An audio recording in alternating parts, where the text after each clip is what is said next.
We're at the Blue Rock Motorcycle Club in Moe, Gippsland, Victoria. What a beautiful sunny day it is. We're testing the 250cc 4-strokes for ADB's motocross shootout.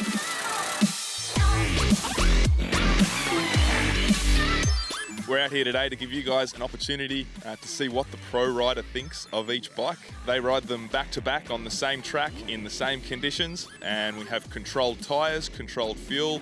The reason we've got the pro riders here, these guys will put these bikes to the test. They know what they're after and they'll be able to fully suss out the power, bottom, mid, top end, and of course the suspension and what these bikes do when they're at their absolute limits. When we're selecting riders for the shootout this year, we wanted to pick a rider from each manufacturer, but that rider is not allowed to score their own bike. Now, this new system ensures that no one gives their favourite pet motorcycle a little bit of extra points here and there just to try to push it through. A very fair system and a great idea that they come up with.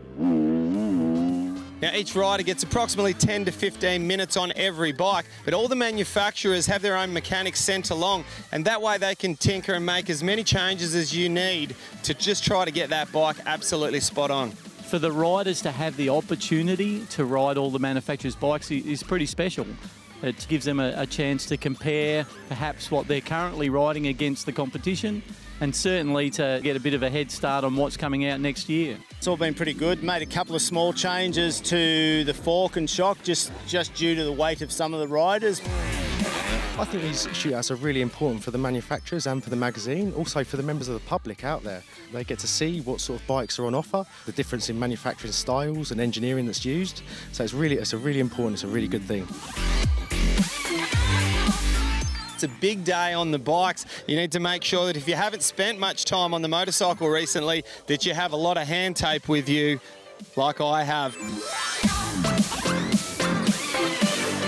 You know, I've really enjoyed myself the last 2 days with all the boys, and you know, we've done so much riding. I'm absolutely buggered at the moment. But yeah, it's awesome to hop on all the bikes, and having just hopping on straight after the other, you can really tell the difference between them, and you can really see where one bike is good, where the other sort of isn't, and make your pick. So it's really good having all the bikes here just to test.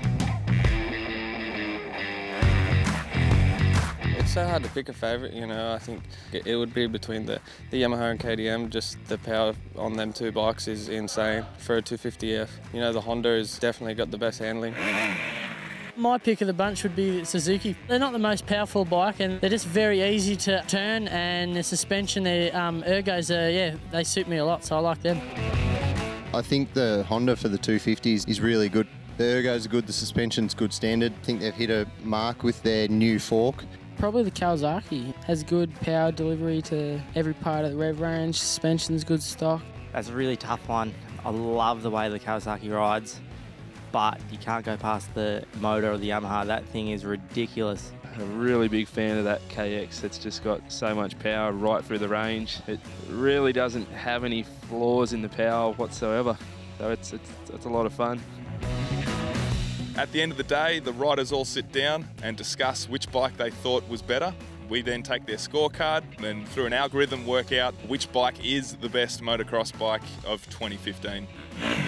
So when we add up the scores, it is a pretty difficult one to put together. There's an algorithm that works out a weighted average between the motor, the suspension, the steering, and the ergos. The motor is worth 50%, the suspension and steering is worth 40%, and the ergos are worth 10%. We add that together and we get the winner. In no way is a winner ever decided by a favoured manufacturer by all the riders or by a manufacturer that is seen to be more prominent in the magazine. It is decided purely on the scorecards at the end of the day. Well, it's been another big day of testing here for ADB magazine. And make sure if you want to find out who won and just what your favourite bike did in this particular shootout, make sure you get on down to your newsagents and purchase yourself a copy of ADB magazine. Thanks for joining us.